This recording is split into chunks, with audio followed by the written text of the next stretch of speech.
Assalamualaikum warahmatullahi wabarakatuh. Pada kesempatan ini kita akan menceritakan tentang bahayanya orang-orang yang memiliki sifat hasad atau iri dengki. Diceritakan bahwa ada seseorang yang soleh yang menjadi penasehat raja. Dia selalu setia duduk menemani sang raja dengan memberikan petuah-petuah kebaikan, dengan selalu mengatakan kepada sang raja, orang yang berbuat kebaikan akan mendapatkan balasan kebaikannya, sedangkan orang yang berbuat keburukan akan dihancurkan dengan keburukannya itu sendiri. Dan nasihat ini selalu disampaikan kepada sang raja. Karena kedekatannya dengan sang raja itulah sehingga membuat salah seorang dari teman dekatnya merasa iri dengki kepadanya. Dia kemudian mengatur siasat buruk supaya sang raja membenci kepada penasehatnya tersebut. Maka disusunlah sebuah rencana. Dia datang kepada raja dan memberikan kabar bohong perihal tentang penasehatnya itu. Orang yang iri dengki itu mengatakan kepada sang raja, "Wahai baginda raja, sesungguhnya penasehatmu telah berkata kepadaku bahwa dirinya tidak tahan mencium bau mulutmu, sehingga ketika dia berbicara di dekatmu, dia menutupi hidungnya dengan telapak tangannya." Raja pun kemudian memerintahkannya untuk pulang dan akan mengecek kebenaran kabar tersebut. Maka sang raja kemudian memanggil penasehatnya.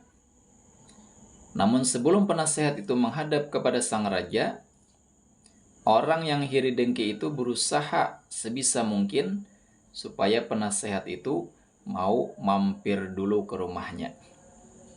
Maka dia mengundang penasehat itu untuk makan-makan di rumahnya sebelum menghadap kepada sang raja. Penasehat itu pun kemudian menerima undangannya untuk makan di rumahnya.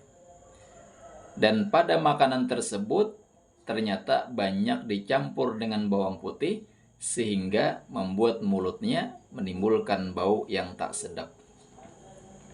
Setelah selesai makan, penasehat itu kemudian datang menghadap sang raja. Sang raja pun berkata, "Wahai penasehatku, kemarilah mendekat kepadaku." Penasehat itu pun kemudian mendekat dan menutup mulutnya dengan telapak tangannya dengan maksud agar sang raja tidak mencium bau tak sedap dari mulutnya. Melihat kelakuan penasehatnya yang menutup mulut dan hidungnya saat mendekat, maka sang raja berkesimpulan bahwa kabar yang disampaikan dari orang yang iri dengki itu benar adanya. Sang raja kemudian menulis sepucuk surat dan kemudian meminta kepada penasehatnya untuk mengantarkan suratnya kepada seseorang. Penasehat itu pun keluar dari istana membawa surat tersebut. Tiba-tiba di tengah perjalanan, dia bertemu kembali dengan orang yang iri dengki yang telah memberikannya makanan yang bercampur banyak bawang putih. Dia bertanya, "Apa yang kamu bawa, wahai penasehat raja?" Penasehat raja itu menjawab, "Ini surat yang ditulis langsung oleh sang raja agar aku mengantarkannya kepada seseorang." Maka orang yang iri dengki itu berpikir, jika surat itu ditulis langsung oleh sang raja, pastilah surat itu sangat penting dan berharga. Kemungkinan jika dia mengantarkannya akan mendapatkan hadiah yang besar. Maka dia berkata, "Berikanlah surat itu kepadaku, biar aku saja yang mengantarkannya." Dengan perasaan ragu, penasehat itu pun menyerahkan surat itu. Orang yang iri dengki itu pun dengan senangnya, dengan semangatnya mengantarkan surat itu kepada orang yang dimaksud oleh sang raja tanpa mengetahui sedikit pun apa sebenarnya isi surat tersebut. Setelah sampai kepada orang yang dituju dan diserahkanlah surat tersebut, dan penerima membaca suratnya, dan kemudian disampaikanlah isi surat itu kepada orang yang mengantarkannya. Apakah sebenarnya isi surat tersebut? Nah, ternyata isi surat tersebut adalah perintah sang raja untuk membunuh dan menguliti orang yang mengantarkannya. Maka orang yang iri dengki itu pun kemudian ketakutan dan berkata, "Jangan bunuh aku. Sebenarnya yang diperintahkan raja untuk mengantar surat ini bukan aku, tapi orang lain. Maka izinkanlah aku untuk mengembalikan surat ini kepadanya." Maka si penerima surat itu mengatakan, "Tidak bisa.